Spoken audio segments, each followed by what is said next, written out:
The jungle was alive that morning, shivering with sound and light.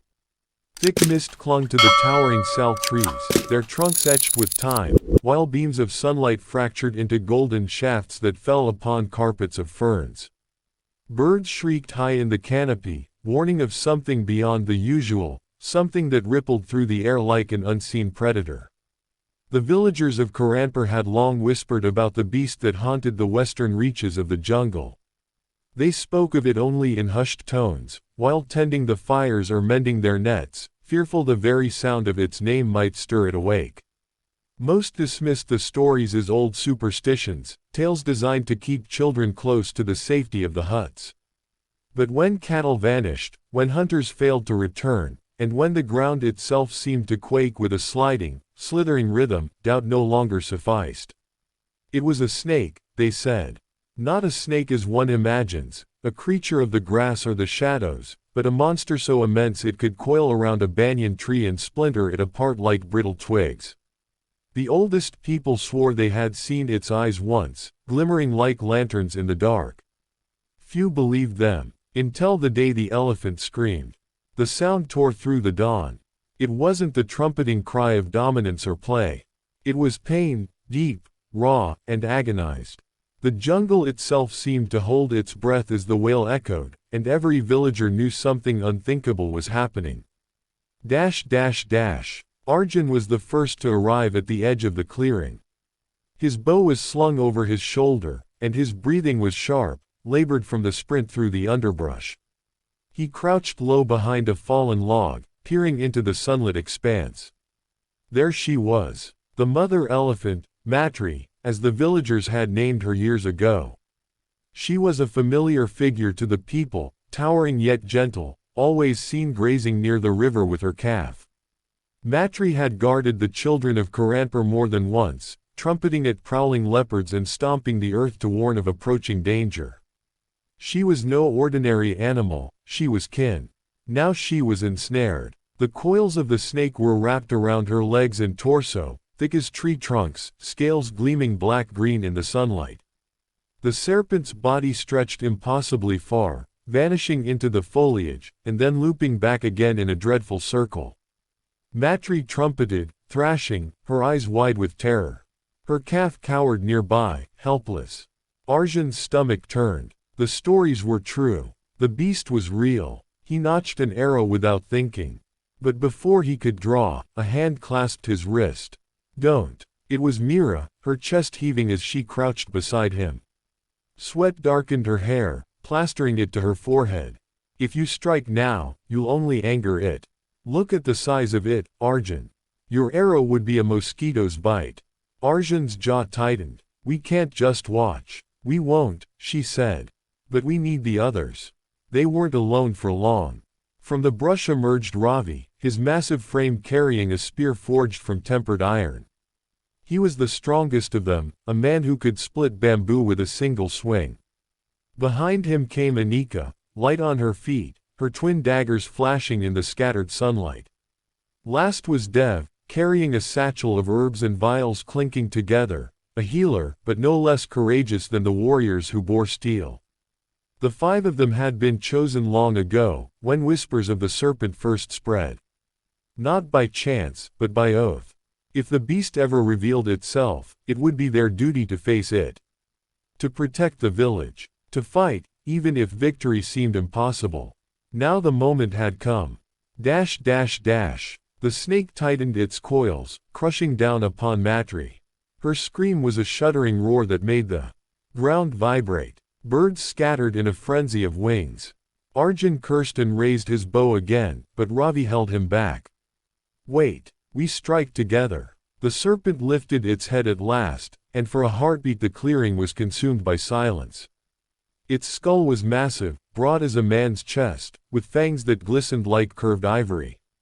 Its tongue flicked out, tasting the air, and its eyes, burned with a molten gold, staring down upon the struggling elephant with cold hunger. Then it hissed, a sound so loud it rattled leaves from the branches. The heroes moved. Ravi charged first, bellowing, driving his spear into the serpent's flank. The blade sank shallowly, barely piercing the armored scales, but enough to make the beast recoil.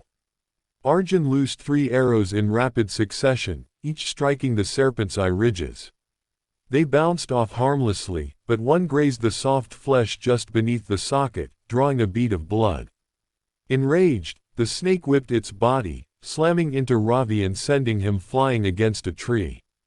The sound of impact was sickening, but Ravi staggered up, refusing to fall. "Keep it busy," Mira shouted. She sprinted around the coils, searching for weak points.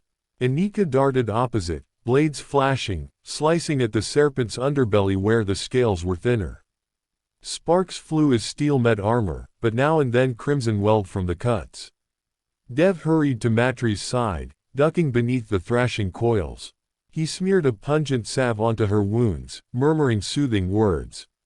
The elephant's eyes rolled toward him, and though she still fought, her panic dulled slightly, as if she understood help had come.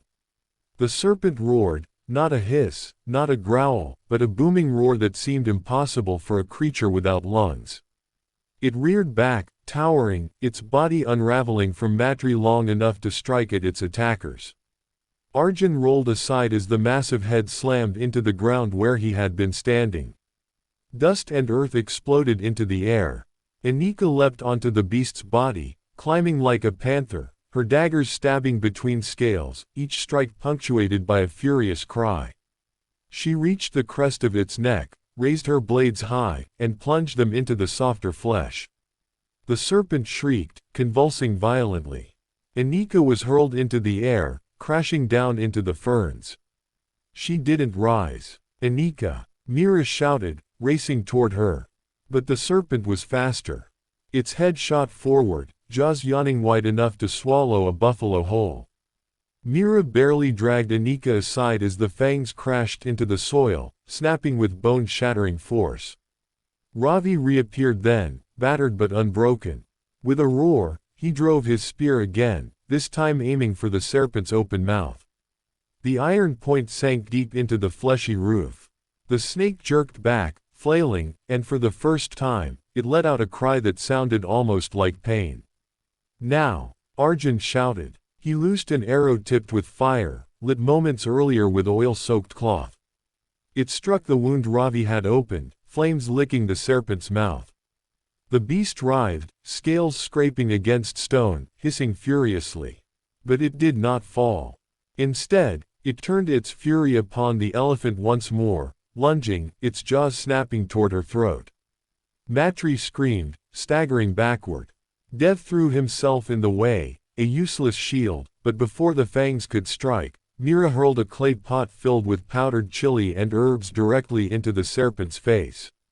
The pot shattered. A cloud of burning dust erupted. The snake reeled, blinded, thrashing violently. Its body whipped across the clearing, flattening trees, tearing earth. Arjun shouted for everyone to scatter.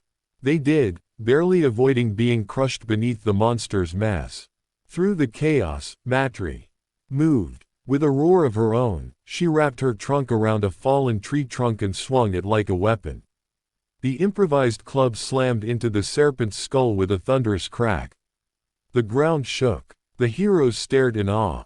The mother elephant was fighting back. Dash dash dash. The battle raged for what felt like hours. Strike after strike, dodge after dodge, the 5 heroes pressed their attack, each blow carving tiny victories from the serpent's armor. Ravi's spear broke, splintered at the shaft, but he wielded the jagged half like an axe. Mira and Anika fought side by side, their movements a dance of precision. Arjun's arrows flew until his quiver was empty, and then he fought with a knife. Dev, though no warrior, threw herbs into open wounds that seared like acid, buying precious moments. And always, Matri fought too. Her massive body shielded the heroes more than once, her tusks gouging deep into serpentine flesh. She bled, but she endured. At last, the serpent faltered. Its movements slowed, its coils slackened. Blood poured from a dozen wounds. It hissed one final time, then collapsed into the earth, its body twitching before going still. The jungle fell silent. The heroes stood, gasping, covered in dirt and blood, their weapons broken, their strength spent. They stared at the mountain of scaled flesh lying before them. They had done it. Against all odds, they had done it. But the victory was not theirs alone. It belonged also to Matri, the mother elephant who had refused to bow. The villagers came hours later, drawn by the sound of battle and the earth-shaking cries. They stopped in awe at the sight of the fallen serpent, its body stretching beyond sight. They wept when they saw Matri alive, though wounded, standing protectively over her calf. The heroes were hailed not as warriors, but as saviors. Songs would be sung of them, stories told for generations. Yet each of them knew the truth: bravery had not belonged only to them. It had belonged to Matri as well, who had fought for her calf, for the jungle, and for the fragile balance between life and death. That night, beneath a canopy of stars, the village burned fires bright enough to chase away the lingering shadows. But deep within the jungle, where the serpent's body lay, the ground quivered faintly, as though something vast still stirred beneath the earth.